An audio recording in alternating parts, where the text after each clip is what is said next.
Et salut à toutes et à toutes et bienvenue dans ce nouveau numéro de GM Web3, l'émission 100% blockchain. Nous sommes en direct sur Twitter, sur LinkedIn ainsi que sur Twitch et vous pourrez retrouver l'émission en replay ce soir à 18h sur la chaîne YouTube GM Web3 TV. Je suis très heureux de vous retrouver. Vous avez été très nombreux hier soir pour l'interview avec Eric Larchevêque.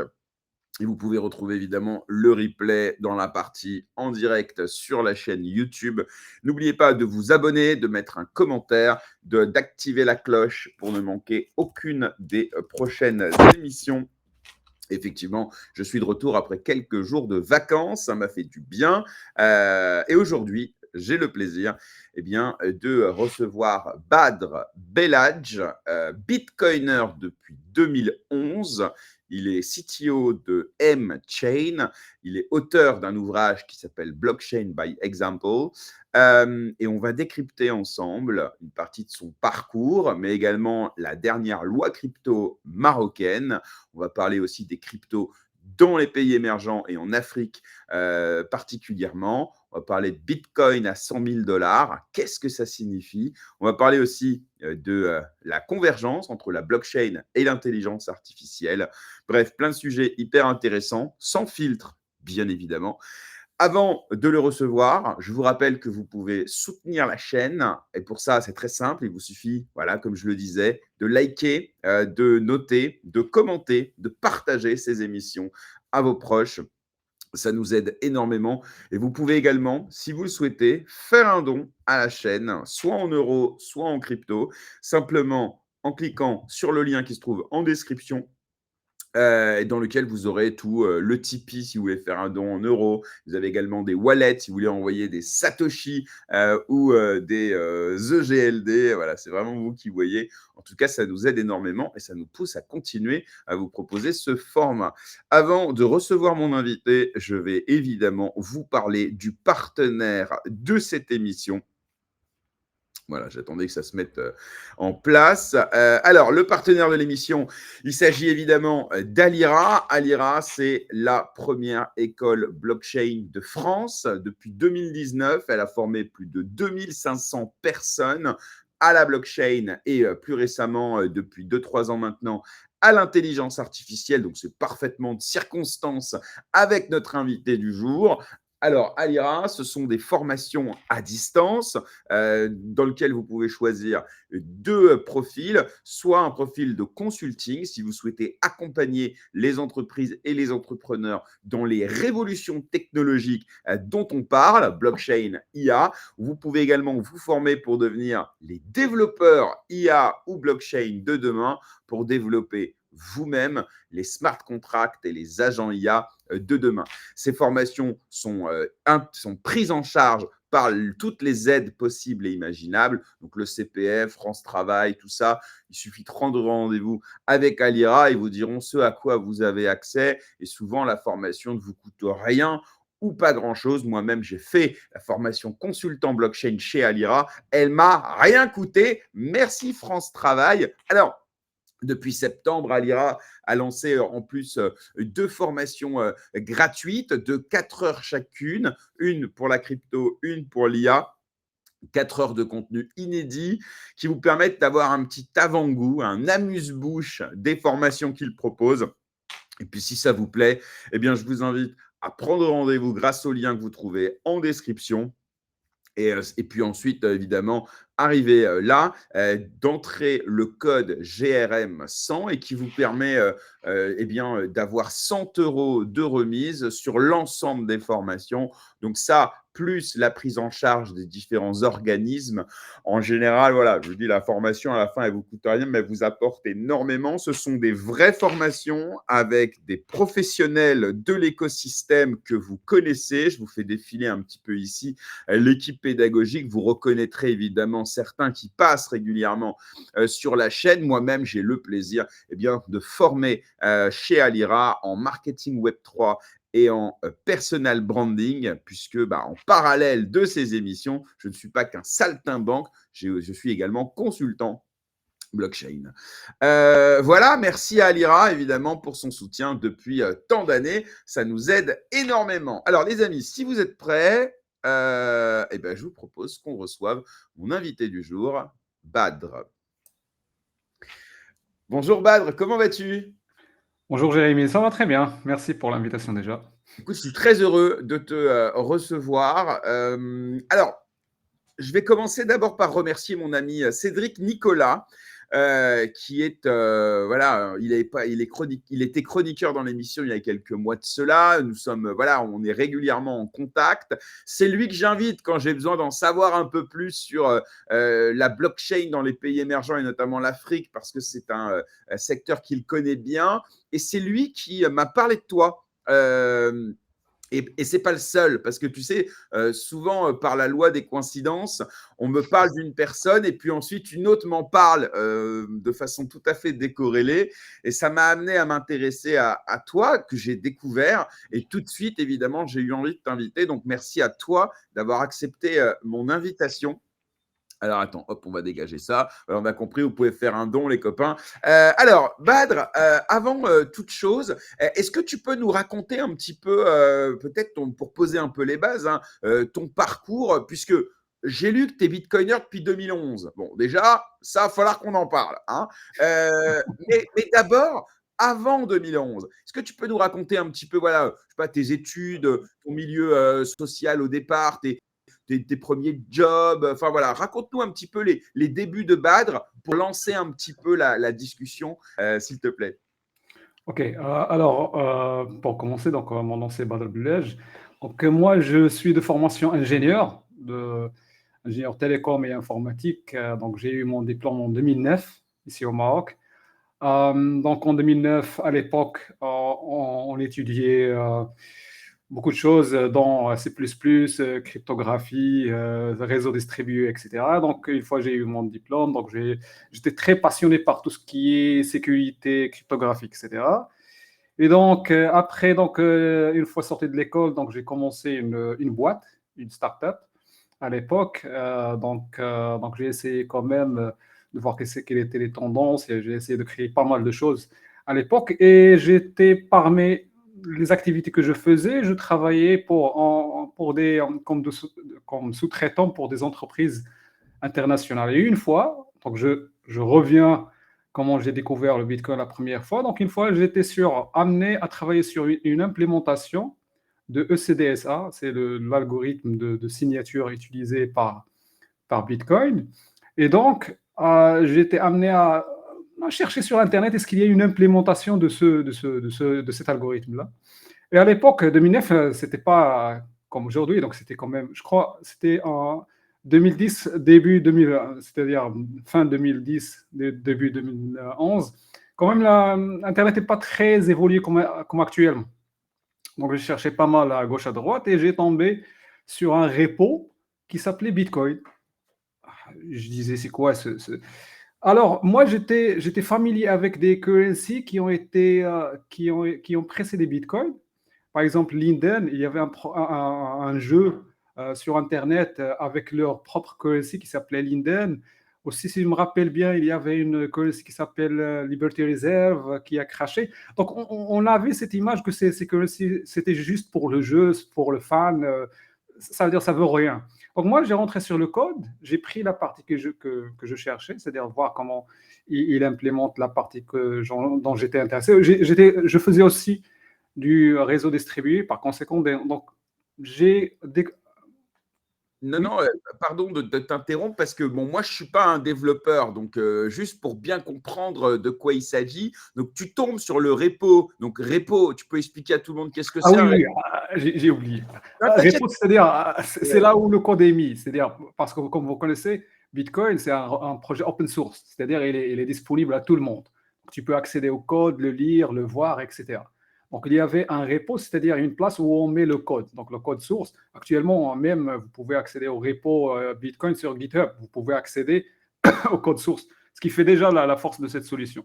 Donc moi, j'ai rentré sur le code, j'ai vu que c'était très intéressant. J'ai dit, voilà, c'est quelque chose d'intéressant.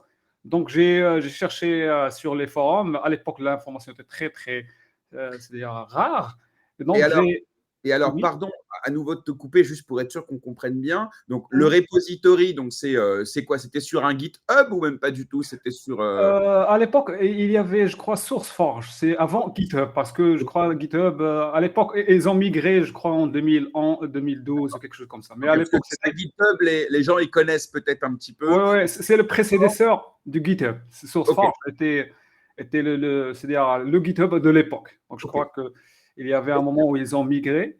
Et Et donc, alors, ma deuxième question, excuse-moi.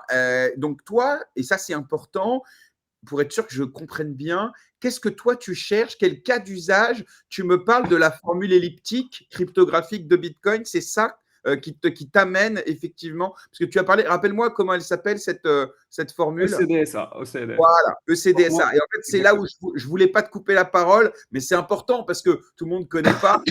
Et ça, donc, c'est en gros comment on dit, la formule en courbe elliptique qui permet de générer les clés cryptographiques de Bitcoin. Est-ce que c'est bien ça?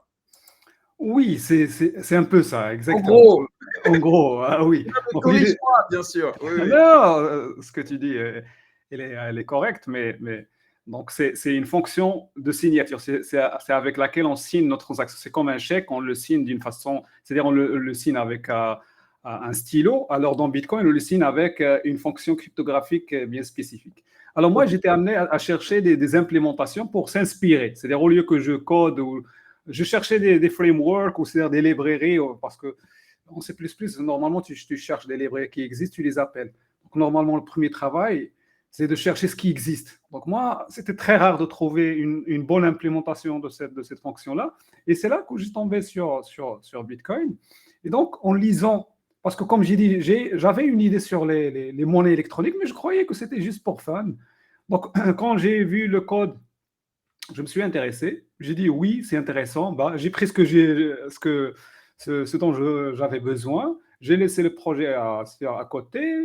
Après, cette curiosité m'a poussé à lire sur le projet et surtout à lire le white paper. Donc, une fois que j'ai lu le paper, j'ai compris que quand même il y a quelque chose de distingué dans ce projet. C'est-à-dire, c'est pas comme les autres. Comme j'ai dit, je connaissais ceux qui étaient centralisés, qui étaient voués à l'échec dès le départ, que c'était plus un jeu que vraiment une révolution financière. Alors là, j'ai lu le papier. Et après, je me rappelle, il y avait un forum très connu de Bitcoin. Donc, j'ai rentré dedans, je lisais. Donc, comme ça, j'ai commencé un travail d'acculturation pour comprendre de quoi s'agit-il. Et j'ai exécuté le nœud Bitcoin chez moi. Et c'est en 2012, j'ai carrément publié un article sur un magazine qui s'appelle Terra Magazine. C'est déjà actuellement, il est disponible sur Internet avec la date exacte. C'était, je crois, février 2012, dans lequel je disais, je crois que Bitcoin va révolutionner le monde financier. Pour être franc, je me projetais à 2050, 2060, pour être très honnête et franc. C'est-à-dire, ce qui s'est passé après, c'était vraiment de l'imprévisible. Et à l'époque, il faut quand même se rappeler que le Bitcoin a connu un crash en 2011. Si je me rappelle bien, on est monté vers 20 dollars ou 30, ma mémoire n'est pas très bonne, et après on a crashé. Et donc, même, c'est-à-dire, beaucoup de gens ont perdu leur confiance en ce projet. Donc, personnellement, j'ai gardé cet œil d'observateur et c'est en 2013 que j'ai vraiment décidé de rentrer à 100%. C'est-à-dire, en Alors, 2012, j'ai compris le concept, etc. J'ai parfaitement compris comment ça marche. J'ai carrément, c'est-à-dire, lu le code, l'exécuté, je runnais un full node chez moi, etc. Je contribue au réseau, etc., etc., etc. Oui, j'avais des bitcoins, mais comme j'ai dit, c'est-à-dire tu jouais juste avec, c'est-à-dire tu n'avais pas cette confiance à 100%. C'est hmm, qu'en 2013 que j'ai vraiment dit, voilà, c'est le futur. C'est-à-dire, on le disait avant, mais avec un peu de doute. C'est-à-dire parce qu'on a vu pas mal de projets qui ont été arrêtés plutôt, non pas crachés, plutôt qui ont été arrêtés. Surtout à l'époque, l'FBI et toutes les agences étaient contre Bitcoin parce que vous le savez, avec l'histoire Silk Road, etc. Donc on avait cette panique ouais. ou cette crainte que le réseau peut être arrêté parce qu'il était naissant. Oui, il est distribué, mais quand même il est naissant. C'est-à-dire si on traquait tout le monde, etc. Et donc, c'est qu'en 2013, on avait plutôt la confirmation que ça va réussir. Parce qu'il a vraiment dépasser cette phase, je vais dire, risquée, dans laquelle le projet était quand même, vous peut échouer ou réussir. Mais en 2013, ça fait donc le projet c'est-à-dire est devenu global avec des nœuds partout dans le monde. La décentralisation a atteint une taille critique euh, après laquelle on ne peut pas vraiment arrêter le projet. Et c'est là que vraiment j'ai shifté carrément en Bitcoin. Et c'est en 2015 que j'ai Alors, cofondé mon boîte actuelle. Badr. Oui, Ok. Ah, parce que si je te laisse, tu vas. Et moi, il y a plein de choses sur lesquelles j'ai envie de réagir parce que c'est passionnant. Mets-toi à ma place, c'est pas tous les jours qu'on rencontre quelqu'un qui était là en 2011, 2012. Donc, j'ai plein de questions. Déjà, la première, c'est quand tu découvres le white paper, toi, à ce moment-là, tu es au Maroc, c'est ça? oui. Est-ce que tu as déjà une conscience économique et politique, voire monétaire, à laquelle Bitcoin apporte une réponse? Parce qu'il ne faut pas oublier qu'au départ, le projet idéologique de Bitcoin, c'est d'apporter un système monétaire et financier et de paiement alternatif à celui qui existe et qui connaît à l'occasion de la crise des subprimes une crise mondiale. Ma question, c'est est-ce que toi, tu es déjà à ce moment-là, moi je ne connais pas le Maroc en 2011, c'est quoi le contexte? Est-ce que tu es déjà baigné dans un bain de doute sur l'économie, la finance, les idéaux sur la vie privée, etc. Ou est-ce que tu découvres ça via le white paper et ensuite les discussions des cypherpunks, de Satoshi? Donc raconte-nous ton bain idéologique de l'époque. Alors, il y a une bénédiction et une malédiction qui ont contribué à ça. La bénédiction, c'est qu'en étant ingénieur, on étudiait l'économie. Donc, on avait des bases de l'économie, comment ça fonctionne, etc., la politique monétaire, et on avait ces bases-là. C'est-à-dire, on les a étudiées comme étant ingénieurs. Cursus ingénieur avant 2011, par exemple, 2011 au Maroc, c'est-à-dire tu étudiais presque tout. C'est-à-dire, il n'y avait pas de spécialité, surtout dans mon école d'ingénieur. Et donc, j'ai sorti avec des connaissances en économie. Mais rappelle-toi, comme tu l'as dit, en 2009, c'est juste une année après la crise. C'est-à-dire, tout le monde a été impacté par cette crise. Et c'est cette crise qui a vraiment, c'était la malédiction qui a contribué à la réussite de Bitcoin. Parce qu'il a mis en question le régime actuel. Le régime soit monétaire, soit économique, etc. Donc, moi, bien sûr, comme tout le monde à l'époque, en 2009, on a compris ce que c'est un subprime, ce que c'est-à-dire une banque qui s'effondre, comment la monnaie est créée, parce qu'on l'a compris par les circonstances, c'est-à-dire ce climat, c'est-à-dire de 2008, 2009, 2010, les discussions, c'était ça, c'est-à-dire qu'est-ce qui se passe, parce que le Maroc a été fortement aussi impacté, tout le monde a été impacté, bien sûr, le taux de chômage, etc. etc. Donc, ces circonstances-là, bien sûr, mondiaux, ont fait que j'ai investi mes connaissances économiques, bien sûr, avec je vais dire, un apprentissage sur les défauts du modèle économique. Parce que quand tu étudies l'économie, tu étudies bien sûr les bases, c'est-à-dire l'aspect positif de l'économie. Mais une crise, il t'apprend la phase négative de l'économie. Et donc, ces deux-là, cette bénédiction, cette malédiction, ont fait que j'ai obtenu une vision 360. Bien sûr, pas une vision d'expert, mais au moins une vision qui te permet de comprendre les défaillances du système actuel, du dollar, c'est-à-dire la dépendance des économies entre elles, le rôle des banques privées, etc., etc. Et donc, tu comprends que le problème peut être résumé au fait qu'on a un système fortement centralisé, un système pyramidal en quelque sorte. On a les banques qui sont le maillon ou le talon d'Achille du système économique mondial. Donc, tu comprends que cette centralisation fait que ces gens-là peuvent prendre des décisions fausses et que toi, tu peux payer les conséquences. On l'a vu, par exemple, en 2008. Aucun banquier n'a été emprisonné. Donc, on peut comprendre. C'est ces gens-là qui ont causé le problème, mais c'est le reste de la population mondiale qui paye le prix. Donc, tu comprends que cette centralisation, avec la centralisation aussi de la Banque centrale, etc., qui est la source de tous ces problèmes-là. Et donc, une fois que tu vois un système décentralisé, tu comprends que c'est une partie de la solution. Parce que tout le monde disait on devait avoir une solution décentralisée. Mais le problème, c'était comment le mettre en exécution. C'est-à-dire, c'est quoi la formule? Et Bitcoin nous a donné la formule exacte. C'est-à-dire, c'est comme quelqu'un qui disait, oui, on comprend tous que les pommes tombent du haut vers le bas. Oui, il y a de la gravité, mais c'est quoi l'équation? Et par exemple, vient, je ne sais pas, Newton nous dit, voilà l'équation de la gravité, et vous l'avez appliquée n'importe où, ça va marcher. C'est la même chose. C'est-à-dire, Bitcoin, quand j'ai lu le papier, le white paper, tu comprenais, c'est l'équation. C'est-à-dire, c'est quelqu'un qui t'a dit, voilà comment je vais résoudre tous les problèmes qui découlent de la décentralisation. Parce que quand tu veux décentraliser un système, tu as un certain nombre de challenges qui vont être créés, qui va assurer la confiance, qui va valider les transactions, comment on va éviter qu'une majorité triche et donc casse le système. Il y a un certain nombre de challenges. Et tout le monde a beau essayer de résoudre ces problèmes-là. Et c'est pour la première fois que Satoshi Nakamoto a donné une solution, je vais dire miracle.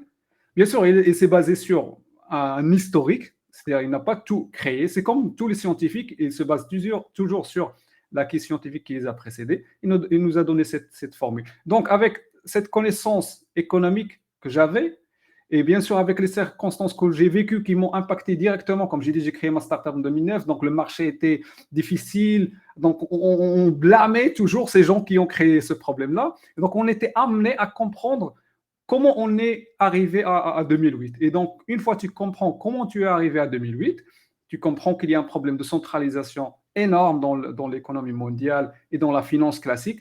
C'est quelques gens qui décident le sort de toute la planète. Et donc, tu comprends que cette centralisation, c'est un pouvoir qui peut corrompre ces gens-là. Et donc, la solution, c'est de partir vers quelque chose de décentralisé. Et donc, une fois que tu trouves une solution comme Bitcoin, tu adhères, tu dis voilà. Ça reste juste, comme j'ai dit, la confirmation. Parce que trouver une solution, c'est une chose, mais confirmer qu'il va réussir sur le terrain, c'est une autre histoire. Donc, une fois, comme j'ai dit, j'ai découvert la formule, j'ai compris, mais j'ai attendu vraiment que ça se confirme. Et comme j'ai dit, en 2013, voire fin 2012, ça s'est confirmé comme étant vraiment la solution qui va rester avec nous jusqu'à la fin des temps. Très bien. Alors, j'ai plein de questions pour toi et plein de sujets que j'ai envie d'aborder avec toi. Donc, n'hésite pas à faire un peu plus court si possible, même si je pourrais t'écouter pendant des heures. Mais tu m'as mis. Tu peux m'arrêter à n'importe quel moment. Non, en fait, comme tu m'as mis une limite à 1h30, j'ai peur qu'on fasse pas tout et au pire, tu reviendras. C'est pas grave. J'ai une autre question là aussi. Tu nous dis que quand tu vois Bitcoin, déjà, tu vois que c'est différent des autres monnaies virtuelles, monnaies numériques, etc. Est-ce que tu peux nous dire pourquoi déjà, soit le code en lui-même, soit le white paper, soit la communauté qui s'était déjà constituée, j'en sais rien. Qu'est-ce qui te fait dire que Bitcoin sera différent? Parce que tu as raison, avant Bitcoin, il y en a d'autres. J'ai plus tous les noms, mais il y a eu d'autres, BitGold, je crois qu'il y a eu d'autres trucs comme ça aussi. Qu'est-ce qui fait que Bitcoin, à ce moment-là, tu sens que ça va être différent? Alors déjà, BitGold, c'était juste une idée, il n'a pas été implémenté. Donc ça, c'est ça une différence, par exemple. C'est-à-dire on a une idée versus une implémentation. Deuxième chose, c'est que la majorité des systèmes avant, c'était des systèmes centralisés. Il y avait toujours une entité derrière. Par exemple, là, vous avez Liberty Reserve, c'était l'une des grands projets qui ont réussi en US, c'était une Liberty Reserve LTD, c'est-à-dire il y avait une entreprise derrière. Vous prouvez n'importe quel projet qui a précédé Bitcoin, c'était toujours des entités. Il y avait de la centralisation. Là, Bitcoin, c'est un projet communautaire. Il n'appartient à personne. Il n'appartient même pas à Satoshi Nakamoto. C'est-à-dire, lui, il a semé le projet et le projet, bien sûr, a grandi tout seul. C'est-à-dire, les gens ont rejoint le projet, ont essayé de contribuer. C'est-à-dire, première chose, c'est un projet communautaire. C'est-à-dire, il n'appartient pas à une entité. C'est un projet décentralisé, même en nature, non pas juste en feature ou en caractéristique, même en nature, il est décentralisé. Lui-même, il est décentralisé. Deuxième chose, c'est que c'est un système open source. C'est-à-dire tout le monde peut vérifier ce qui tourne là-dedans, peut même jouer avec. On a vu récemment avec, par exemple, la divergence entre les gens du Bitcoin Core avec Bitcoin Note. C'est-à-dire, pourquoi c'est possible? Parce que tu peux prendre le projet et le customiser à ta façon. C'est-à-dire, c'est un projet open source, il n'appartient à personne. Donc ça, c'est deuxième chose. Troisième chose, ça nous ramène une solution pour une réelle décentralisation. Avant, on ne pouvait pas avoir de la décentralisation. Donc, il a ramené ce concept de consensus. Il n'a pas créé, mais il l'a injecté de la bonne manière pour que le réseau contribue et évolue sans qu'il se casse. C'est-à-dire, moi, Badar, avec mon nœud, je ne connais pas la personne en Chine, je ne fais pas confiance de cette personne, avec la France, etc. Mais le réseau peut exécuter de la même manière, s'exécuter de la même manière, valider les transactions, etc. C'est-à-dire ce concept de consensus, c'est-à-dire de proof of work, etc. Même c'est pas le créateur, mais il l'a injecté de la meilleure manière. C'est une formule qui a utilisé pas mal de briques. Il nous a donné cette formule qui permet à un réseau d'opérer d'une façon pseudo-anonyme. C'est-à-dire le réseau, on ne connaît pas les acteurs dedans. Dans les autres réseaux, tu dois connaître qui est dedans. Parce que comment tu vas faire confiance à cette personne? Tu dois en quelque sorte le valider. Dans Bitcoin, tout le monde peut rentrer, tout le monde peut sortir. Il n'y a pas une barrière. Donc ces caractéristiques-là font que Bitcoin, c'est quelque chose vraiment de très distingué des autres projets. Donc, ce n'est pas juste le fait que c'est tous des monnaies virtuelles qu'ils sont égaux. Non, Bitcoin, il se diffère de l'ingéniosité de la solution. Est-ce que tu en… Alors, encore une fois, pardon si je m'attarde, mais moi, je trouve ça passionnant vraiment de revenir à l'époque, parce que nous n'y étions pas. Est-ce que tu en parles autour de toi? Est-ce que tu passes pour un illuminé? Est-ce qu'il y a déjà des gens à l'époque qui connaissent et qui s'intéressent? Et là encore, je rappelle à celles et ceux qui nous écoutent et qui nous rejoindraient en cours de route, à ce moment-là, toi, tu es au Maroc. D'ailleurs, tu es où au Maroc? Tu es plutôt de quel coin? Parce que je Moi, connais je un suis de petit peu. SFI, de SFI, de SFI, une Ok. ville côtière. Moi, je connais un peu Casablanca. Voilà, Oui, c'est 200 kilomètres de Casablanca. À l'époque, oui, j'étais. Mais avant, donc, j'étais à Londres, donc. ah, ok, mais au moment là, 2011-2013, tu es au Maroc ou tu es à Londres? Oui, en 2012, et après, j'étais au Maroc. Oui. Ok. Alors voilà, donc raconte-nous un petit peu donc, l'entourage, les pairs, c'est-à-dire que les autres ingénieurs, mais peut-être aussi les membres de ta famille, j'en sais rien. On te prend pour un fou ou est-ce qu'il y en a que certains qui comprennent déjà ou voilà?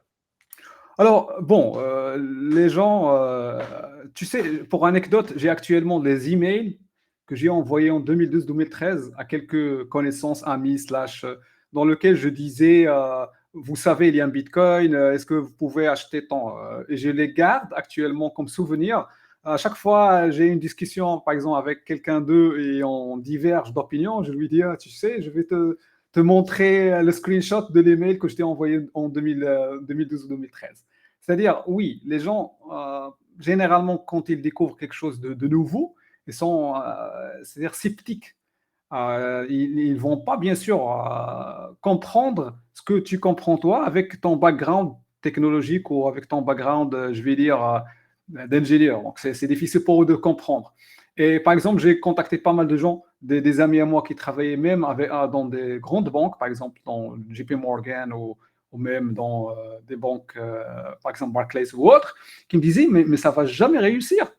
Je leur dis, voilà, est-ce que vous pouvez, par exemple, même moi, à l'époque, j'avais des problèmes, par exemple, avec ma carte Visa. Est-ce que vous pouvez m'acheter tant de, je vais vous rembourser, par exemple. Ils me disent, pourquoi tu veux acheter ça? Parce que ça n'a aucun sens. C'est quelque chose qui n'est pas baqué. Parce que les gens, où est le problème? Quand tu es habitué à une façon de penser, à une façon de valorisation, tu n'arrives pas à comprendre la nouveauté. Par exemple, les gens, classiquement, comprennent que la valorisation est toujours liée à des indicateurs économiques, à une entreprise, des indicateurs d'entreprise, etc. Donc, pour lui, quelque chose comme Bitcoin décentralisé, comment je vais la valoriser? Il n'arrive pas à comprendre que l'utilité de la chose, c'est sa valorisation. Donc, pour eux, c'était difficile de digérer quelque chose de numérique, de décentralisé, qui n'a pas quelqu'un derrière, qui n'a pas de valeur, je vais dire, sous-jacente matérielle, va un jour atteindre quoique 100 ou 300 dollars même, je parle. Donc l'idée pour eux, c'était difficile. Donc ils voyaient ça comme c'était juste de la perte d'argent. Donc personnellement, même moi, je n'étais pas vraiment impliqué dans Bitcoin avec cette vision d'investisseur parce que je rappelle que en 2011, 2012, 2013 par exemple, même 2000, avant 2017, Bitcoin restait une année, 2 années sur la même valeur. Par exemple, 300 dollars, tu vas passer une année sur 300 dollars, 350. C'est-à-dire, il n'y avait pas cette turbulence actuelle. Il faut quand même rappeler. On a même avait des crashs, comme j'ai dit, à 2 reprises. Donc, l'idée, c'est que avec le MTGOX aussi, donc il y avait, et n'oubliez pas, l'attaque médiatique. Avant 2017, en 2013, 2012, 2014, 2015, 2016, il y avait une attaque médiatique qui est phénoménale. est lié directement le Bitcoin avec tout ce qui est illicite. Donc, une fois tu parles à quelqu'un, il va te dire c'est quelque chose d'illicite et souviens-toi d'un autre cas, d'un autre argument, il consomme beaucoup d'énergie. Tout le monde va te dire ces deux arguments parce qu'il les a appris des médias. Donc, les médias faisaient un Le- travail euh, énorme c'est-à-dire d'attaque vers le Bitcoin. Et actuellement, le AI, il et consomme encore, plus d'énergie, personne n'en parle. alors figure-toi qu'il y en a, en tout cas, j'ai vu en France certains médias qui expliquent que ça consommerait, je sais pas, 0 quelque chose pour cent de la consommation. Donc, il y a quand même des attaques énergétiques contre l'IA. Je l'ai vu dans certains médias, souvent les mêmes, évidemment. Mais effectivement, concernant Bitcoin, c'est différent parce que Bitcoin, même s'il consommait 100 fois moins, à partir du moment où ses détracteurs considèrent qu'il ne sert à rien, eh bien, pour eux, ce sera toujours trop. L'intelligence artificielle, de mon point de vue, c'est plus facile de dire que ça sert à quelque chose parce que tout le monde l'utilise au quotidien. Et donc Exactement. là, c'est vrai que c'est plus difficile de l'attaquer sur sa consommation énergétique, mais il y en a qui le font. J'ai vu passer. Oh, bien sûr. Et, Mais mais tu l'as bien résumé. C'est-à-dire, c'est question de est-ce que tu arrives à comprendre l'utilité de la chose ou non? Parce que Bitcoin, les gens croient que c'est juste de la spéculation. Non, Bitcoin, c'est un système de paiement global, 7 sur 7, 24 sur 24. C'est le système le plus sûr sur la galaxie, non pas juste la planète. C'est le système qui ne tombe jamais sur toute la galaxie. C'est-à-dire, tous les systèmes tombent, on l'a vu même avec l'Internet, etc., Cloudflare, etc. Donc, Bitcoin, c'est quelque chose d'ingénieux. Donc, les gens, surtout les gens qui ne l'ont pas utilisé, qui n'arrivent pas à comprendre l'utilité. Une fois que tu l'utilises, tu vois que c'est rapide, etc., que tu peux avoir ta monnaie de n'importe où de la planète, tu vas comprendre. Surtout nous, en Afrique. Hein. Nous, en Afrique, on comprend mieux l'utilité de Bitcoin que le reste du monde, parce qu'on a pas mal de justement, complexité. on va y venir évidemment sur l'Afrique. Merci encore, hein, Badr, c'est vraiment hyper intéressant. Alors, on va avancer un petit peu, si tu veux bien. Donc là, on est en 2013. Alors, à ce moment-là, tu me dis quelque chose qui m'intéresse beaucoup. Tu me dis, entre 2009, alors toi, ce sera 2011, mais en gros, entre 2009 et 2013, on se dit que ça peut encore échouer, que c'est encore early et que c'est pas encore hyper solide. Et 2013, pour toi, c'est une année charnière, visiblement. C'est là où toi et sans doute d'autres aussi, vous dites, OK, là, à ce moment-là, il n'y a plus de remise en arrière, on ne peut pas retourner en arrière. C'est devenu too big to fail, peut-être, trop résilient, trop décentralisé pour que ça échoue. En plus, il a déjà été attaqué à ce moment-là. Alors, il y aura d'autres attaques après, évidemment, hein, mais il s'est montré résilient. Et donc, à ce moment-là, toi, c'est quoi ton utilisation de Bitcoin? Est-ce que tu fais déjà des paiements? Est-ce que juste tu fais tourner des nœuds? Est-ce que tu continues ta recherche? Est-ce que tu participes tu sais, au Bitcoin Improvement Proposal, les BIP, qui permettent voilà, de mettre à jour le code? C'est quoi ton implication au quotidien dans Bitcoin? Bon, alors au quotidien, quand même en 2017, il n'y avait pas donc je vais dire une contribution, c'est-à-dire au fil de l'eau. Donc par exemple, ma contribution à l'époque, c'était de tourner un full node. L'idée, c'est d'avoir un nœud, j'hébergeais sur un serveur, je contribue au réseau, parce que le réseau, quand même, était, surtout la blockchain, était un peu légère, donc c'est facile à tourner. Ça, c'est primo. Secondo aussi, je contribue à Bitcoin Stack Exchange. Il y avait un forum très connu. Donc, les Stack Exchange, il y a par exemple Ethereum et Bitcoin. Donc, je contribue là-dedans. J'ai techniquement les gens à résoudre les problèmes. C'est-à-dire, voilà comment tu vas résoudre le problème XY. Par exemple, je distribuais ou diffusais de l'information, comment compiler le code et exécuter le nœud, etc. Comment aussi contribuer au code source. Et aussi, j'ai eu quelques contributions au code source de Bitcoin. Donc ça, majoritairement, c'est ma contribution au projet. Mais ce qui a été, je vais dire, en continu, c'est vraiment la gestion du full node de Bitcoin, c'est-à-dire de contribuer, de décentraliser ce réseau, c'est-à-dire qu'il y ait une décentralisation globale avec les contributions que j'ai aussi dit. Et après, j'ai pensé aussi, parce que j'avais pas mal de questions qui rebondaient toujours, j'ai publié un livre en 2017 qui s'appelait Blockchain by Example, dans lequel je décortique le code source de Bitcoin. Et j'ai créé un chapitre dans lequel comment tu peux créer un clone de Bitcoin. C'est-à-dire, tu peux prendre le code. Bien sûr, tu dois avoir des bases de développeurs. Comment tu peux prendre le code source, par exemple, Bitcoin, créer GRM Coin, par exemple, qui ressemble à Bitcoin, qui reprend les mêmes features, etc. Donc, j'ai mis ça dans un livre parce que j'avais toujours cette requête, comment je peux devenir un développeur, comment je peux, etc. Donc, j'ai pris pas mal de technologies, dont Bitcoin, parce que moi, personnellement, je crois que Bitcoin, c'est le tout. Le reste, c'est juste. Moi, mes amis m'appellent un maximaliste.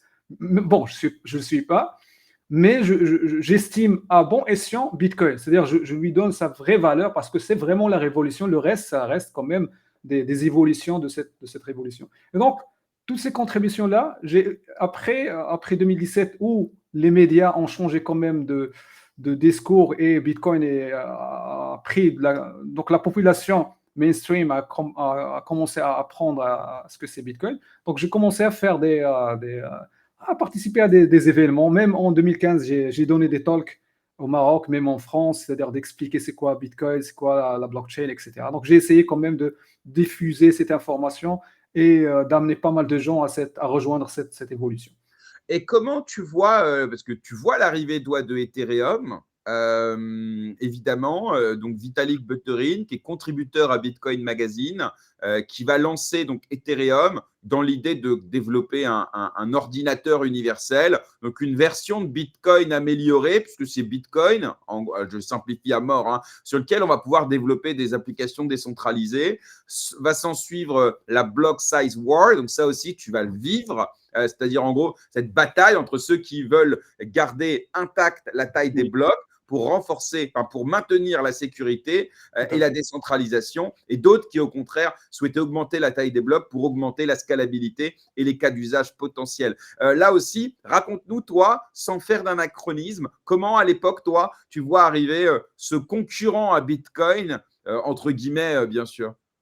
Alors, pour les gens qui n'ont pas vécu l'époque, donc Ethereum, c'était oui, une évolution plutôt, je vais dire, une évolution qu'une révolution. Mais il faut rappeler que l'idée qui a été amenée par Ethereum a été mentionnée par d'autres projets qui ont précédé Ethereum. C'est-à-dire, on avait des gens qui parlaient c'est-à-dire de créer une UVM avec des smart contracts, etc. Donc ça, c'est-à-dire, ça existait. C'est pas Ethereum qui l'ont créé vraiment from scratch. Oui, eux aussi, ce qu'ils ont contribué, c'est l'implémentation. C'est-à-dire de dire, voilà, comment on peut créer une machine virtuelle, une VM avec un code source avec lequel tu peux créer ton smart contract, etc. C'était ça vraiment leur contribution majeure. Mais sinon, c'est-à-dire l'innovation, l'idée, j'ai oublié les noms des projets, mais il y avait des projets Bit quelque chose qui, eux, c'est-à-dire, avaient la même idée, la même logique. Et comment on découvrait ça? C'est sur le forum de Bitcoin. Donc, il y avait un forum de Bitcoin sur lequel vous trouvez normalement tout projet qui veut se lancer. Et il y avait le forum Bitcoin Talk dans lequel tu mets l'explication de ton projet. Donc, on avait des projets qui précédaient Ethereum qui disaient la même chose. Mais, comme j'ai dit, ce qui est innovant en Ethereum, c'est vraiment leur white paper et yellow paper, parce qu'ils ont publié, si je me rappelle bien, deux Oui. papers, Le surtout Yellow Gavin. Paper, c'est la partie très technique. Hein, Exactement, oui. Donc, on avait cette concrétisation de cette idée. C'est vraiment ça leur ingéniosité. Et surtout, le gars Gavin Wood, si je me rappelle bien, c'était vraiment quelqu'un de très calé. Actuellement, le gars qui gère le Polkadot. Donc, c'est quelqu'un qui a vraiment contribué avec sa maîtrise technique, avec bien sûr la maîtrise, je veux dire, théorique de Vitalik, de mettre en place un projet viable. Et oui, à l'époque, je me rappelais bien dans l'ICO, donc tout le monde parlait, même dans les conférences, quand on parle, oui, de ce new coming project, mais c'est la même chose, est-ce que ça va réussir, etc. Donc, personnellement, moi, je croyais en Ethereum, même si je suis Bitcoiner, mais je croyais en Ethereum. Et actuellement même, je suis un admin du Stack Exchange Ethereum. C'est-à-dire, il y a trois. Donc, Stack Exchange Ethereum, c'est dans lequel vous allez trouver Vitalik, même tous les contributeurs phares d'Ethereum, vous allez les trouver sur ce forum-là. Donc, moi, je contribue beaucoup à cette Stack Exchange pour, bien sûr, aider les gens techniquement comme tu run un smart contract, les bugs, les erreurs, etc., etc. Et après, on a fait un vote, des élections, et j'étais pris avec deux amis pour, bien sûr, être des admins de ce projet. Et donc, oui, ça a été une évolution. Et ça, vraiment, je vais dire, c'est l'évolution qui a fait changer pas mal de choses. C'est-à-dire, même la vision bancaire et financière, parce qu'à l'époque, comme j'ai dit, j'avais toujours ma boîte, donc je travaillais avec des banques, je travaillais avec des clients à l'échelle internationale. Ils ont commencé à parler de la blockchain. Je peux vous assurer que la discussion autour de la blockchain a commencé en 2014-2015. Et c'est l'époque où on avait Ethereum qui va bien sûr naître, c'est-à-dire le white paper versus le lancement du projet. Et donc, c'est là où les investisseurs institutionnels se sont intéressés à la technologie blockchain réellement. Avant, oui, il y avait les discussions blabla parce que Bitcoin était quand même intéressant, mais après la naissance d'Ethereum, donc on avait cet intérêt à la technologie, non pas juste à la solution comme moyen de paiement. C'est-à-dire vraiment, pas mal d'acteurs économiques ou financiers ont commencé à penser à ça. Après, bien sûr, pour la partie, la civil war de Bitcoin, oui, il y avait une discussion. Est-ce qu'on garde le 1 mégabyte de la solution? Non, donc les gars avec du Bitcoin Cash, donc ont sorti à la fin pour créer leur propre fork. Après, il y a eu le Segwit, la solution Segwit pour faire sortir la signature du bloc. Oui, donc c'est de l'historique vraiment. Mais ce qui est intéressant, c'est les discussions qui ont eu lieu. C'est les discussions qui ressemblent à la discussion récente comme j'ai dit, de Bitcoin Core versus Bitcoin Note. Donc, il y a toujours cette discussion. Et c'est ce qui est intéressant dans l'ingéniosité de cette solution. C'est que même si on n'arrive pas à se mettre d'accord sur une façon de faire, tu peux prendre ta version, faire ce que tu veux avec, et moi, je peux prendre ma version, faire ce que je vais faire avec. Et c'est le marché et la réalité qui va confirmer qui a raison. C'est comme une sorte d'évolution en quelque sorte. Donc, l'idée, c'est, on l'a vu, par exemple, Bitcoin Cash n'a pas réussi à livrer ce qu'il a promis. Donc, ça a resté un petit projet versus la vision Bitcoin, c'est-à-dire la vision, ce qu'on appelle la vision Satoshi, a continué dans le temps et on a vu les réussites qu'a vécues. Donc, ce qui est intéressant énormément dans ces Civil Wars, c'est-à-dire ça nous montre que ce mode de gouvernance décentralisée peut réussir. C'est très intéressant. Alors, si on avance un petit peu, donc il y a ton ouvrage, Blockchain by Example, écrit en 2018. Est-ce qu'aujourd'hui, si tu le relisais ou si tu le réécrivais, est-ce qu'il y a des choses que tu changerais à l'aune des évolutions entre-temps, que ce soit, tu sais, les layers de l'arrivée de l'IA, la folie des meme coins, l'institutionnalisation de Bitcoin, les stablecoins aussi. En fait, tout ça qui en 2018 soit n'existait pas, soit était très embryonnaire. C'est quoi peut-être voilà, le truc sur lequel tu t'es trompé ou que tu n'as pas vu venir, ou au contraire les choses sur lesquelles tu as été prophétique. Et je mettrai le lien en description de l'ouvrage sur Amazon dans la description de la vidéo. Alors, le livre, je l'ai écrit en 2017, mais il a été publié en début 2018.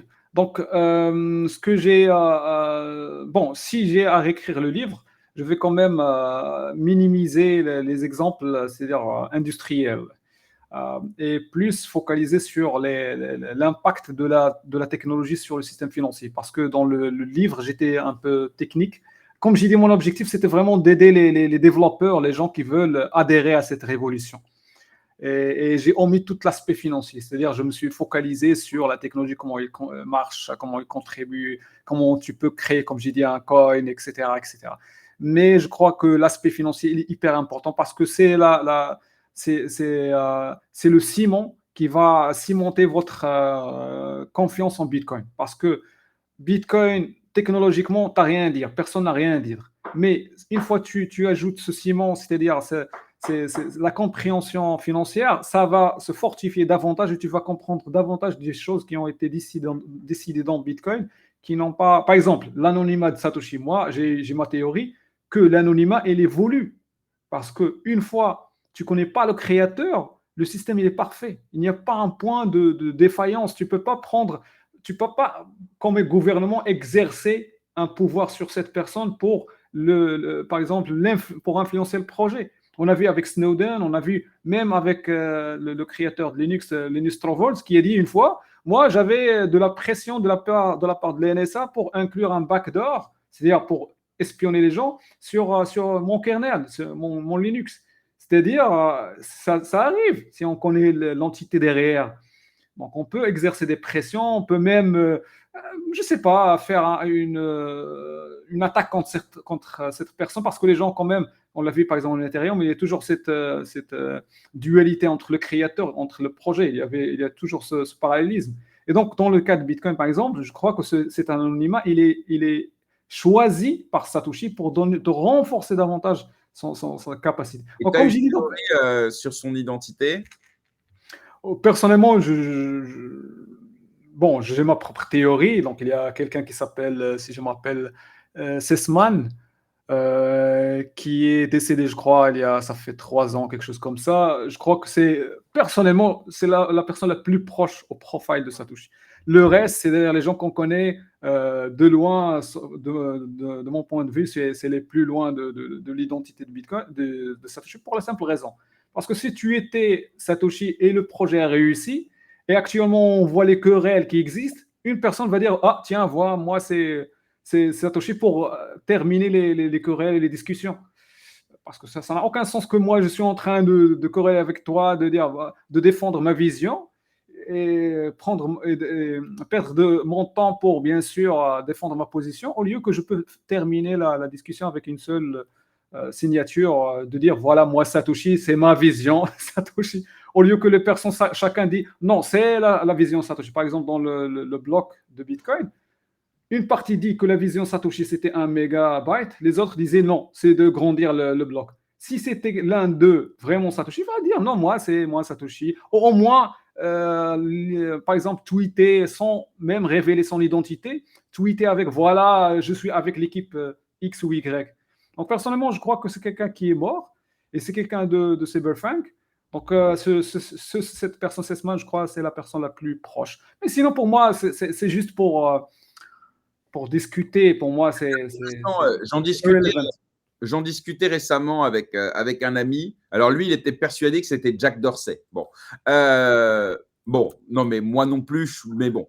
Et en fait, moi, je lui disais, mais frérot, en fait, ce que tu comprends pas, c'est que les bitcoiners, les vrais, ceux qui ont les mains dans le cambouis, ceux qui sont là depuis très longtemps, je crois qu'ils ont fait le deuil de savoir c'est qui, que même si demain ils découvrent, en fait, on s'en fout parce que ça changera. Alors, ça pourra changer peut-être, comme tu le disais, dans les débats, les rapports de force et tout, mais en réalité, il n'aura pas la main sur quoi que ce soit, en tout cas sur le consensus, etc.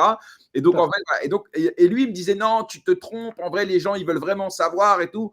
Je dis, je sais pas, moi, j'ai l'impression que, ouais, c'est croustillant, c'est intéressant, mais pour le coup, je pense que ça ne change pas grand-chose. Et tu me confirmes effectivement l'idée selon laquelle on ne sait pas oui, c'est bien qui. sûr. Et en vrai, on s'en fiche pas mal maintenant. Tout à fait. Donc, c'est comme on se fiche par exemple, non, moi, n'importe quel scientist. Par exemple, même Einstein, on s'en fiche de Einstein. L'important, c'est la formule les formules mathématiques qu'il a données. Ouais, Donc, même s'il revient actuellement, on ne va pas changer les formules mathématiques. Donc, c'est c'est la intéressant. même chose. C'est intéressant. Alors, avançons un petit peu justement. Donc, tu publies ton ouvrage en 2018 et ensuite on va vivre deux bull runs. Donc non, pardon, il y aura celui de 2017, mais il y aura celui de 2021 avec tout ce qui est DeFi Season, NFT, toutes les dérives spéculatives. Il y avait déjà eu les ICO en 2017, mais bon, on avance un petit peu. Et puis là, plus récemment, on a cette espèce de bull run un peu hybride où on comprend pas bien. Bitcoin surperforme, Trump fait de Bitcoin une réserve stratégique.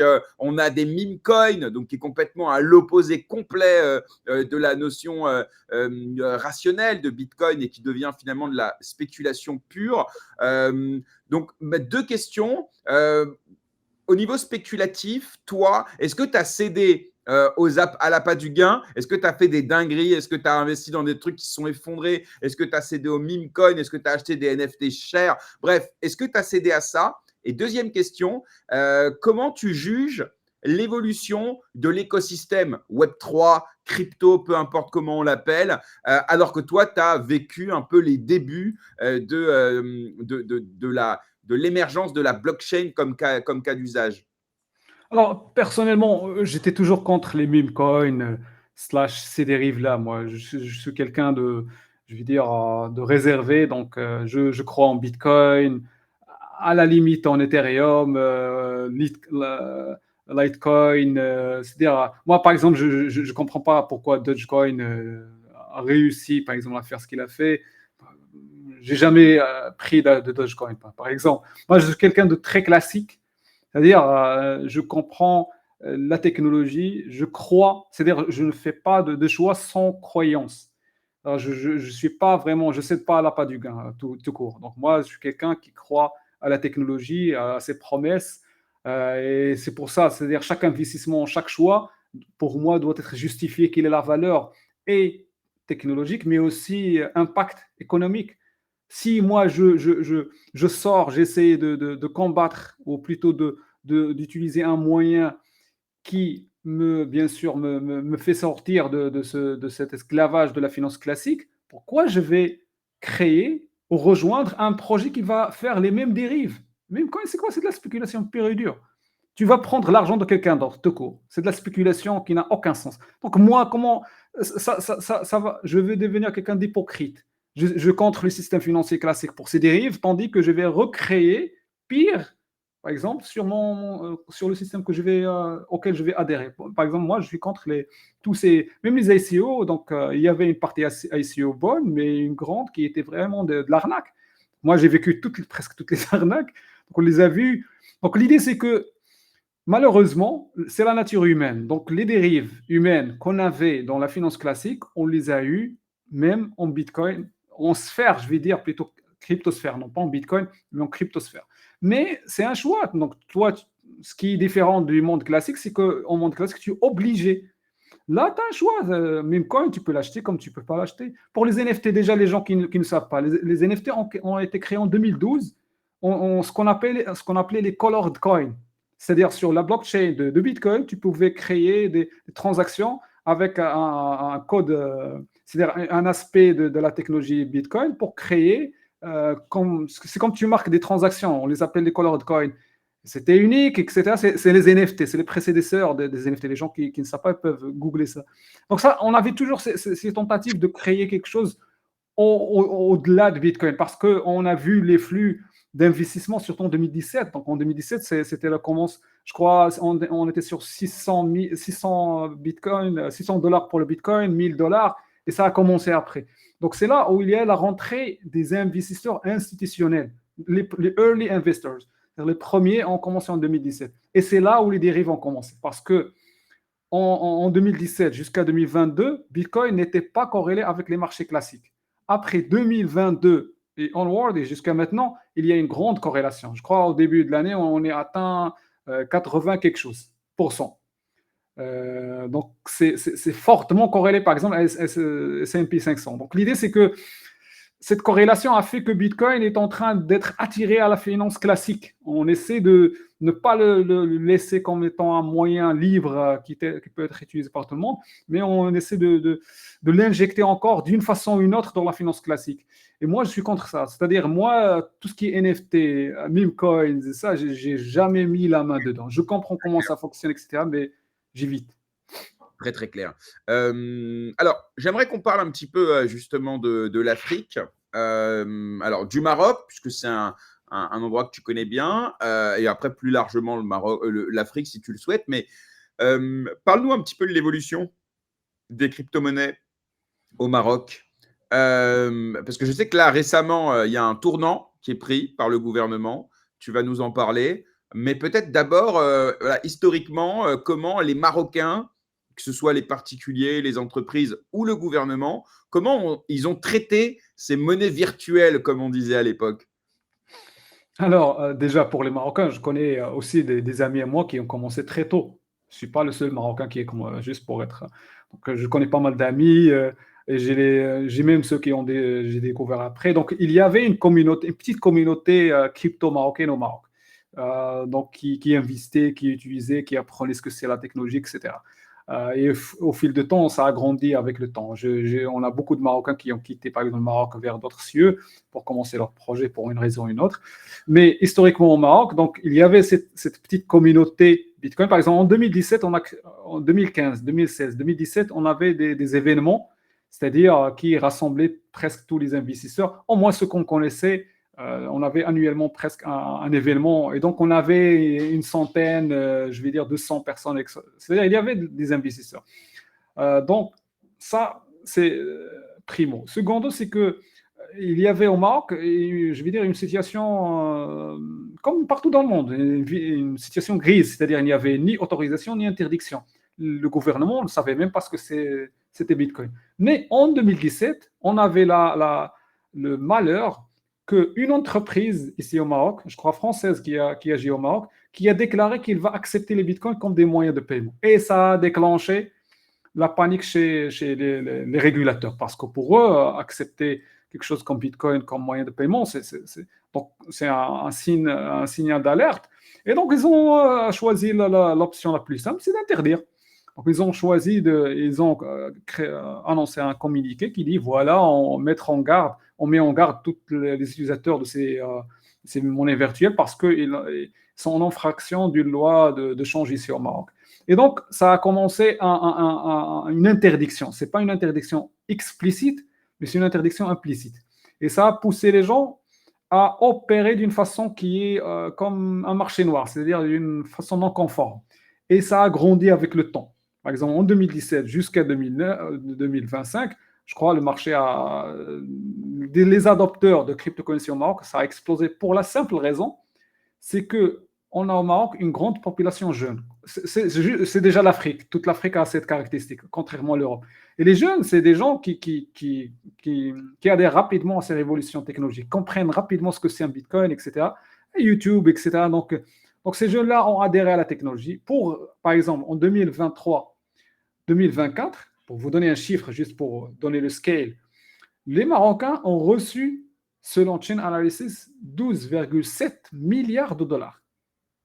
C'est quand même énorme. Et le Maroc est en 24e place mondiale. Ça devance la France, ça devance tous les autres pays. Presque tous les pays africains, on avance avec le reste.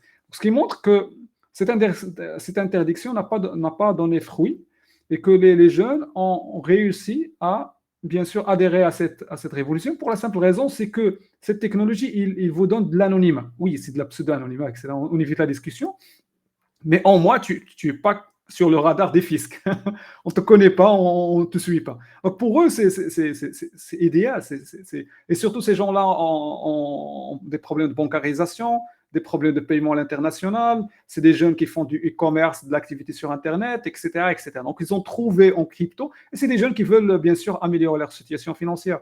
C'est des jeunes qui ont bien sûr trouvé que Bitcoin, c'est l'idéal. C'est quelque chose vraiment à laquelle on va adhérer, surtout avec la chute de 2018. Je crois qu'il a atteint 3000, après, il a monté en 20 000 et après, il a fait une descente vers 3000, 4000, si je m'appelle, quelque chose comme ça. C'est là où il y avait une rentrée massive d'investisseurs, au moins de ce que je connais de mon entourage et de mon réseau. C'est que beaucoup de gens ont vu qu'ils ont raté l'occasion de 2017 où il a atteint 20 000.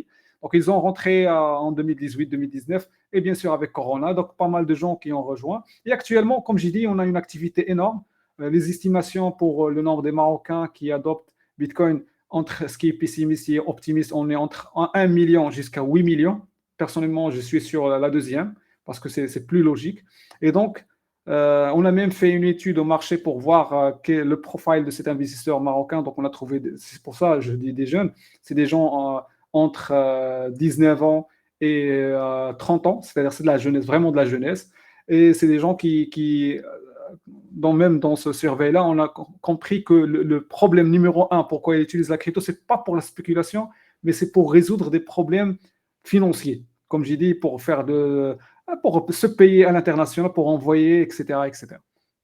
Alors moi, ce que je comprends de la conjoncture, c'est qu'effectivement, le gouvernement a vu cette masse financière passer en dessous des radars. Je sais aussi que la politique du Maroc sur les envois de fonds à l'étranger est limitée. On ne peut pas quitter le territoire avec, je crois, plus de 10 000 Il y a une euros. limitation, il y a un seuil, oui. Il y a un seuil. Et donc là, en fait, ça a échappé à leurs mains. Et là, ils avaient deux possibilités. Soit interdire, je crois qu'ils ont essayé, mais c'est Oui. compliqué évidemment d'interdire, soit embrasser en y mettant une régulation, etc.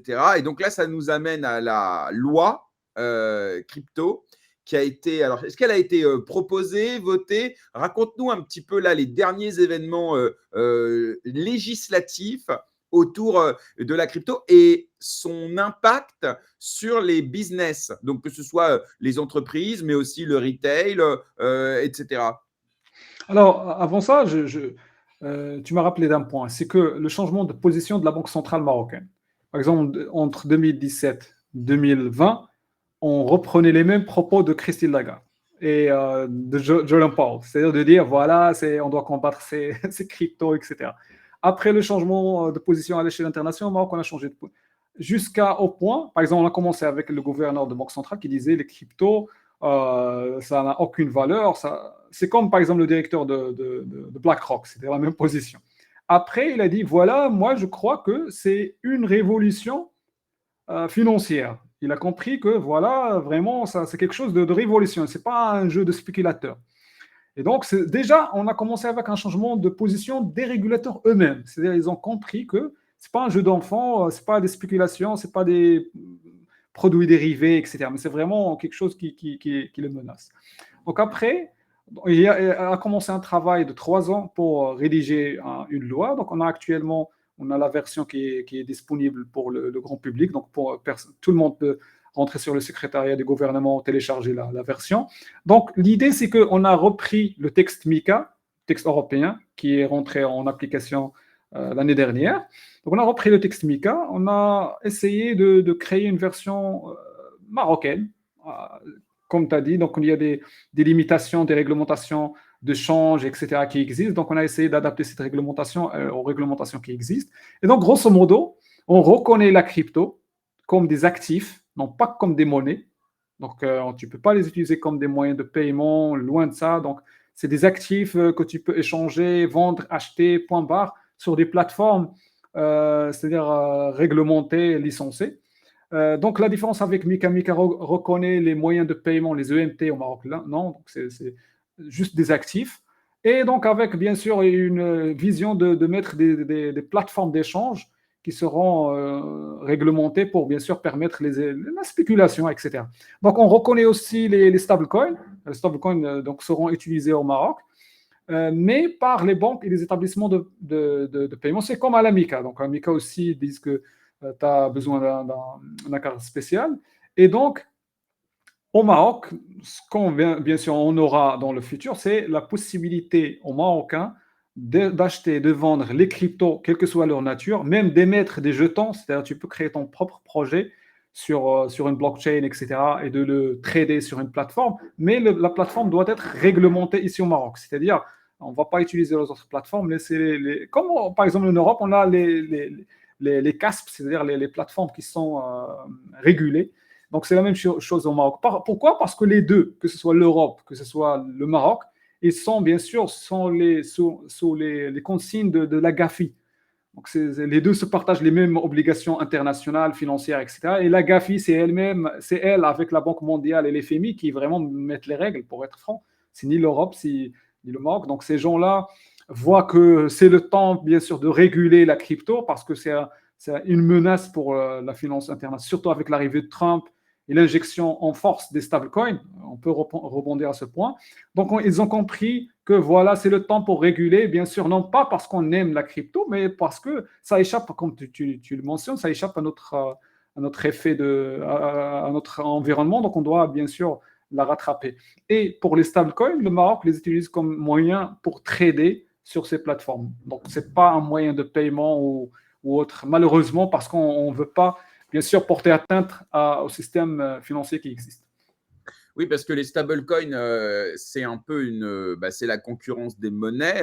En Europe, on a ce problème-là, puisque l'Union européenne veut maintenir l'hégémonie de l'euro dans la zone euro. Déjà qu'on est les seuls à utiliser l'euro dans le monde. Si même en Europe, on utilise autre chose, c'est pas fou. Donc, vous c'est pareil, évidemment. Vous n'avez pas envie que les gens échangent en dollars, même si c'est du stablecoin. Donc, ça peut s'entendre. Alors, est-ce que vous allez pouvoir l'empêcher alors que même les boîtes de rémittance type Western Union, MoneyGram, etc., s'intéressent au stablecoin et qu'une partie, évidemment, des flux, c'est de la rémittance, donc de l'argent qui vient des pays du Nord vers les pays du Sud, qui vont arriver sous forme de stablecoin. Donc, à un moment donné, il va bien falloir gérer ça.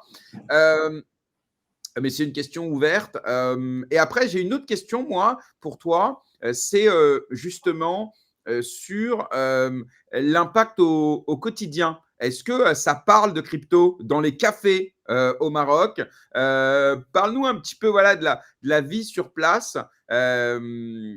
au quotidien, les jeunes, les moins jeunes. Tu sais, j'ai une fois rencontré une fille ou un garçon, bon, je me rappelle de la fille, qui avait, je crois, 10 ans ou 9 ans. Il m'a dit, est-ce que tu connais Bitcoin? Juste pour... C'est-à-dire la connaissance du Bitcoin, surtout chez les jeunes, elle est omniprésente. C'est-à-dire la majorité, je vais dire, à peu près, je vais dire 70%, quelque chose comme ça, des jeunes connaissent que c'est Bitcoin.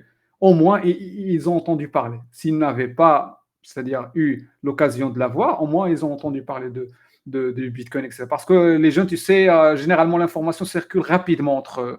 Il essaie toujours de se montrer comme étant des gens qui connaissent, qui existent, etc. Donc, c'est des gens bien versés. Ils ont moins de filtres. Tout à fait. Il y a moins la pression du groupe où on a un petit peu honte et tout. Dès que c'est plus spontané. Donc, forcément, tu es moins perméable à la pression. Et s'il y a quelque chose qui est à la mode, entre guillemets, tu t'en fous que les grands ils te disent que c'est pas bien. Exactement. Tu as envie d'aller à l'encontre de ça. Donc, tu as un effet comme un savon. Plus tu vas le tenir, plus il va s'échapper. Et ça, tu as bien fait de mentionner ça parce que l'interdiction de crypto au Maroc a contribué à cette adoption. Parce que les gens, quand ils connaissent quelque chose qui est interdit, veulent toujours savoir pourquoi c'est interdit, etc. Donc oui, au café, oui, pas mal de fois, c'est-à-dire, mes amis, surtout moi, parce que quand même, j'ai des gens, quelques gens me connaissent, donc des fois, quand j'assieds avec un ami dans un café, il y a quelqu'un qui vient, comment Bitcoin, comment tu vois le cours des Bitcoins, etc. Donc, il y a toujours cette discussion. Bien sûr, Donc, bien sûr. oui, il y a un intérêt pour les cryptos. C'est pour ça, je crois, que la Banque centrale, bien sûr, a vu qu'on doit avoir cette réglementation parce que la réalité sur le terrain fait que les Marocains adoptent les cryptos. Au moins, ils ont un désir de les avoir s'ils ne les aient pas. Parce que, comme j'ai dit, on a toutes les raisons pour les utiliser. On a des problèmes d'échange à l'international, des limites, par exemple, en devises, des complexités, par exemple, de KYC et de règles de blanchissement d'argent. Je te donne un exemple. Moi, je vais faire par exemple, envoyer, par exemple, de mon compte ou d'un ami, par exemple, en France ou en Angleterre, qui veut m'envoyer, par exemple, 10 000 $. Ça va prendre des semaines avec des process. Pourquoi c'est juste mon argent, par exemple. Je veux le recevoir. Pourquoi toute cette galère? Bitcoin, c'est juste un clic, tu as ta monnaie. Donc, les gens arrivent à comprendre. C'est comme comparer WhatsApp avec des lettres écrites par la main sur du papier. Personne ne va utiliser le papier, bien sûr, pour envoyer ça et attendre que ça arrive, etc. Tout le monde va utiliser un téléphone avec WhatsApp rapidement. Donc, les gens comprennent. Et donc, je vois personnellement que l'adoption au Maroc explose et que c'est le terrain, bien sûr, pour que ça explose davantage parce qu'on a quand même une infrastructure télécom très avancée. On a bien sûr des instances qui peuvent rapidement accélérer et proposer des systèmes ou des services de Bitcoin à la population. On a pas mal de projets blockchain qui n'ont pas de crypto, qui ont été exécutés au Maroc de grandes envergures, qui n'existent même pas en Europe. Donc l'idée, c'est que on a c'est-à-dire cette capacité à implémenter la technologie, on a cette recevabilité par la population de la technologie et des cryptos. Donc je crois que ce qui nous manque, c'est vraiment un cadre réglementaire et la visibilité. Il y a aussi un autre élément qui est important, c'est que vous avez un pool de talents au Oui, Maroc, bien sûr. que ce soit des développeurs, des graphistes, et ça, il faut le dire. Et d'ailleurs, ces talents sont sollicités en Europe. Moi, je Exactement. connais énormément de projets Web3, crypto, etc., qui embauchent des équipes au Maroc, évidemment parce que ça coûte moins cher. Alors, il y a à boire et à manger, il paraît quand même. Bon, c'est normal, mais il y a des personnes ultra qualifiées au Maroc. Et alors, en plus, comme le Maroc en ce moment connaît quelques difficultés avec des industries phares du pays, c'est-à-dire l'offshoring, notamment des centres d'appel, etc., on n'est pas à l'abri que demain, je ne sais pas, je te jette ça comme ça parce que je connais un peu le milieu des centres d'appel, j'y ai passé un petit peu de temps. Peut-être qu'il y a une place à prendre dans l'industrie et dans les parts de marché et dans la destruction créatrice. Peut-être que voilà, les centres d'appel au Maroc, ça va être remplacé par des centres d'appel au Sénégal parce que c'est devenu beaucoup plus compétitif, et que vous allez au contraire, je ne sais pas moi, vous spécialiser dans justement ces nouvelles technologies, blockchain, IA. Qu'est-ce que tu en penses? Et ça fait sens ou pas du tout? Oui, oui, ça fait sens. Déjà, le gouvernement a prévu ça parce que actuellement, la stratégie Maroc 2030, il mise sur l'outsourcing.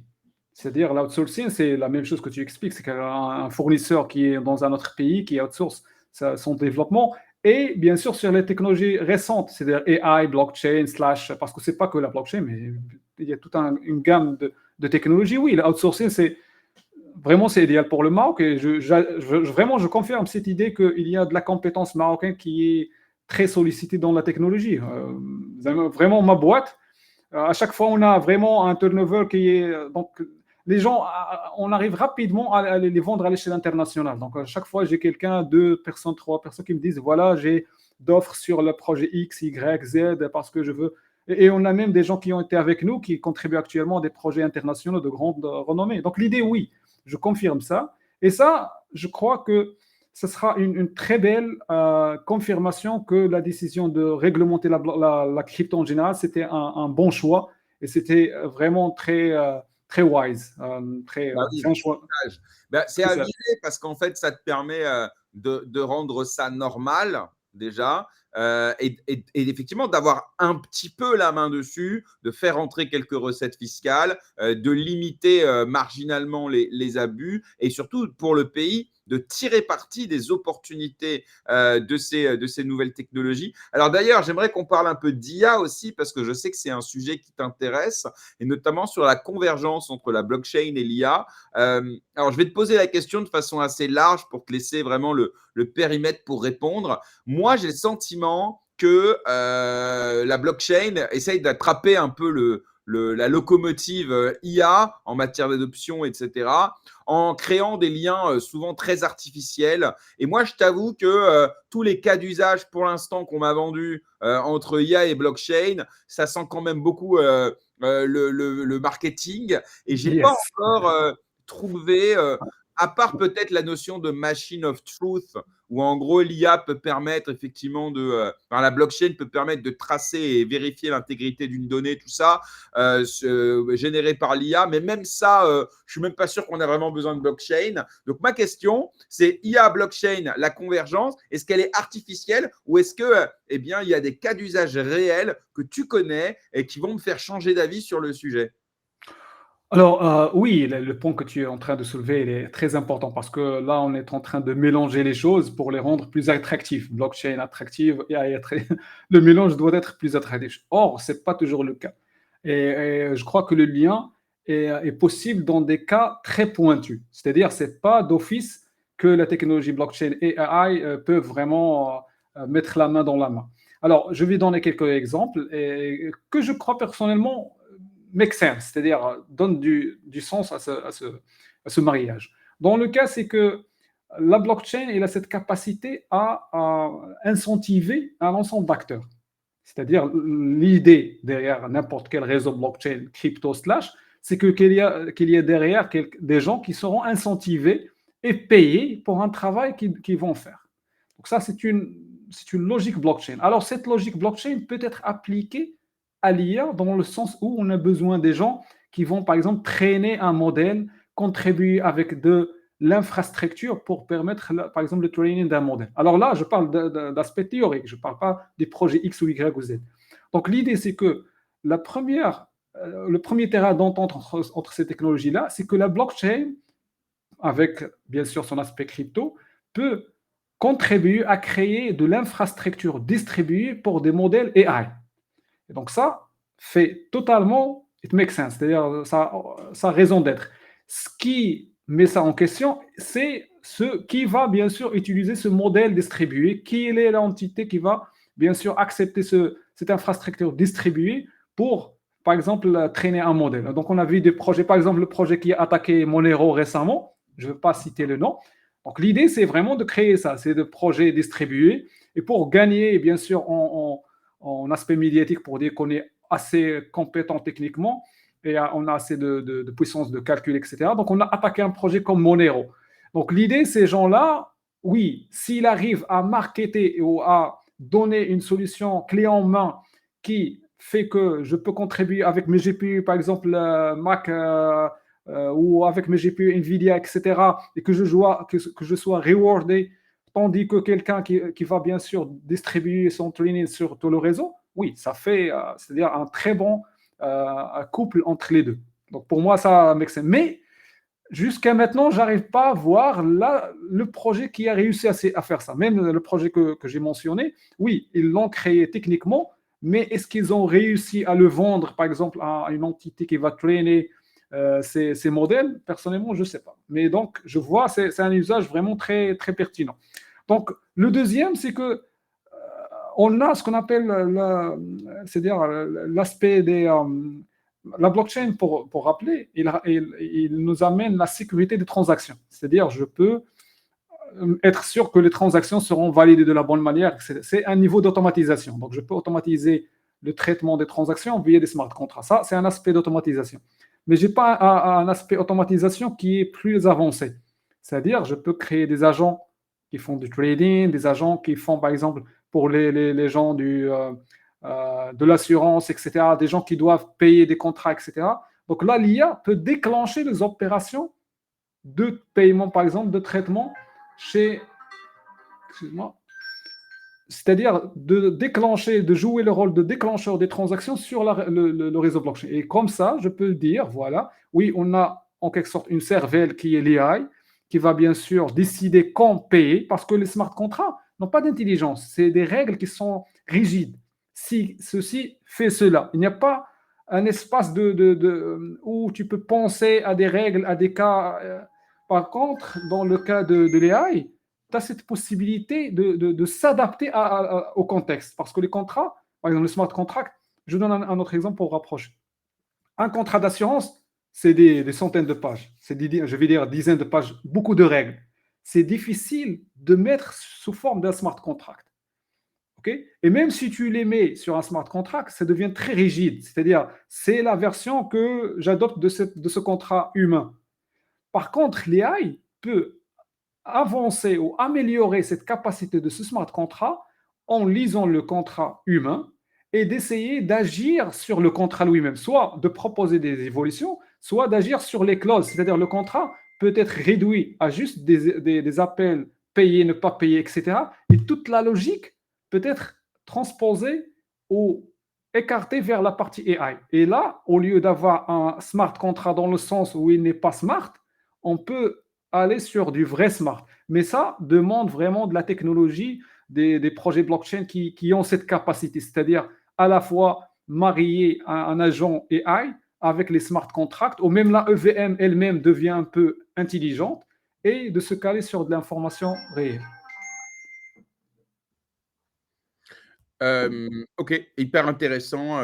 Merci, merci beaucoup. Alors, on va finir cette interview sur ta vision, on va dire 2030, quand tes enfants te demanderont, papa, c'était quoi Internet en 2025. Où est-ce que tu penses qu'on sera? Alors, on va partir du particulier vers le général. Donc du Maroc, et puis peut-être ensuite de l'Afrique et des pays émergents, et ensuite le monde, là, comment tu vois l'évolution justement de la blockchain dans les prochaines années, en termes de cas d'usage, en termes d'adoption, en termes de normalisation. Je te laisse le temps de nous donner un petit peu ta vision. Et on en reparlera dans 5 ans pour voir si tu as été bon. Ah, tu sais, j'avais la même histoire avec un podcast d'un journaliste ici au Maroc très connu. On a fait une émission en 2017. J'ai fait des prédictions pour 2025 et en 2024 à 2025. Et on a fait un deuxième show, je crois, au début de cette année. Il m'a dit, voilà, les prédictions que tu m'as dit, et voilà, on a 9 sur 7 9 sur 10 qui ont réussi. Alors, personnellement, pour la crypto déjà, je vois que ça va exploser, surtout la partie stablecoin. Personnellement, je crois beaucoup en stablecoin, surtout en Afrique. Donc, le business de stablecoin, ça va bouleverser tout ce qui est paiement, tout ce qui est à l'échelle internationale. Donc, c'est vraiment la chose à observer de très près, surtout avec Genius Act. Donc, c'est très confirmé actuellement. Deuxième chose, c'est l'usage de la blockchain dans le commerce international. Pour moi, c'est quelque chose qui va bouleverser ce domaine du commerce international parce que les gens qui le connaissent, c'est un business qui est immense, mais qui n'a pas connu de révolution, ça fait une centaine d'années. Aussi, les cryptos, pour moi, donc actuellement, on est en train de vivre quelques corrections, etc. Donc, je vois que, moi, je crois que Bitcoin va atteindre un jour 1 million de dollars. Mais quand? Je ne sais pas. Est-ce que 2030, 2015, 50, 2100, je ne sais pas. Mais logiquement, ça doit l'atteindre un jour. Logiquement. Mais quand? Parce que c'est juste x10.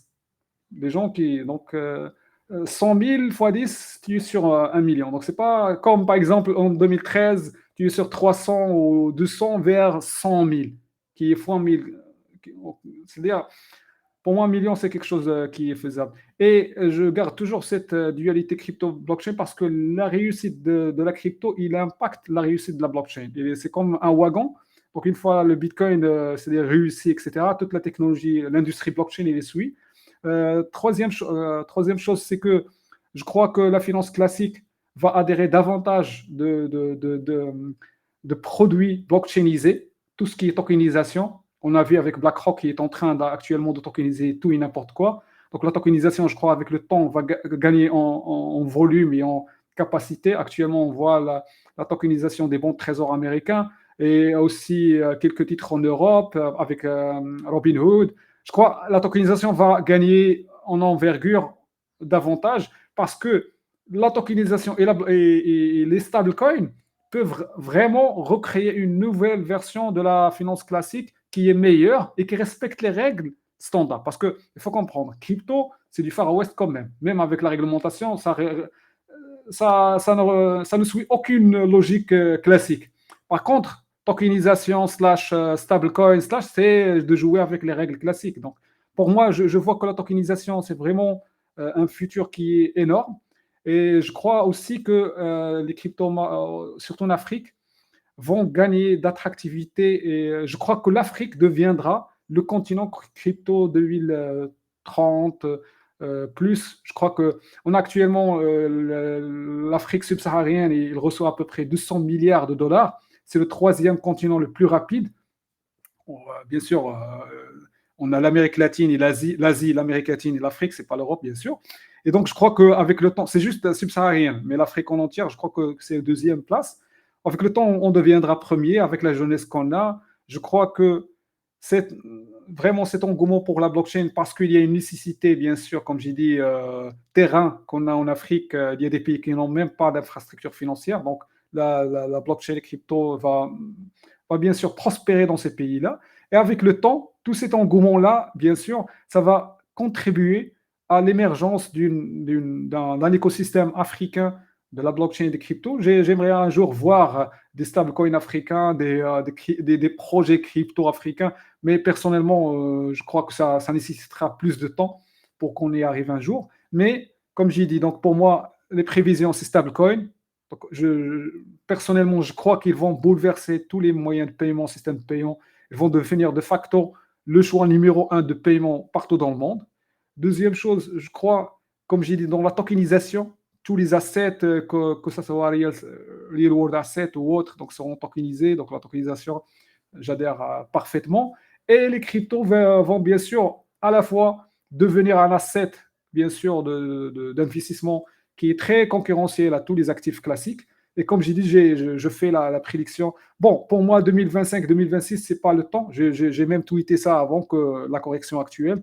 J'ai dit que, et donc, les gens qui disent 200 000 fin 2025, on vend du blabla, on vend des promesses vides. Mais comme j'ai dit, logiquement, si on se met sur table et on calcule, un jour, Bitcoin, je crois, deviendra une monnaie d'échange internationale. C'est pour ça que j'ai focalisé sur le digital trade et sur le commerce international, parce qu'il y a énormément de problèmes dans le commerce entre les pays. Chacun sa devise, on a les problèmes actuels géopolitiques, etc. Je crois avec le temps, ce n'est pas un BRIC, ce n'est pas un yuan, ce n'est pas un dollar qui va résoudre le problème, mais c'est plus un Bitcoin qui va résoudre le problème. Et par conséquent, si on arrive un jour à ce stade-là, 1 million de dollars pour Bitcoin, c'est rien, pour moi, personnellement. Ok, bah écoute, ce sera le mot de la fin. 1 million de dollars pour Bitcoin, ce sera rien. J'aime bien. Je trouve ça très, très intéressant. Alors évidemment, ce n'est pas un conseil en investissement. Bien sûr. Non, bah, tu sais bien, je dois bien préciser, c'est normal. Ouais, bien sûr. Badr, c'était un immense plaisir de faire ta connaissance et de discuter avec toi. On pourrait discuter encore des heures, mais il a fallu condenser. Mais j'espère en tout cas qu'on a fait un peu le tour de tes domaines d'expertise. Je vais te souhaiter une belle fin d'année et puis à bientôt sur la chaîne. À bientôt. Merci bien pour l'invitation. À la prochaine fois, Inch'Allah. Avec plaisir. Salut Badr. Bien les amis, cette émission est terminée. J'espère que vous avez apprécié cet échange. Si oui, n'oubliez pas de le dire dans les commentaires, de liker la vidéo, d'activer la cloche pour être informé à chaque nouvelle vidéo. Vous pouvez également soutenir la chaîne en faisant un don, soit en crypto, soit en euros. Vous trouvez toutes les informations en description de la vidéo. Je vous donne rendez-vous la semaine prochaine pour de nouvelles émissions. Il y en aura 3 normalement, si on ne m'en rajoute pas d'autres en fonction de l'actualité. Et j'aurai le plaisir mardi de recevoir le président du parti libertarien Vadim. Et vendredi, ce sera Thibaut Pelé qui me rejoindra. Et jeudi soir, on a un GM Web Free aussi. J'ai plus l'invité en tête, mais bon, dans tous les cas, comme d'habitude, ce sera hyper intéressant. Passez un excellent week-end, prenez soin de vous et à bientôt. Salut à tous.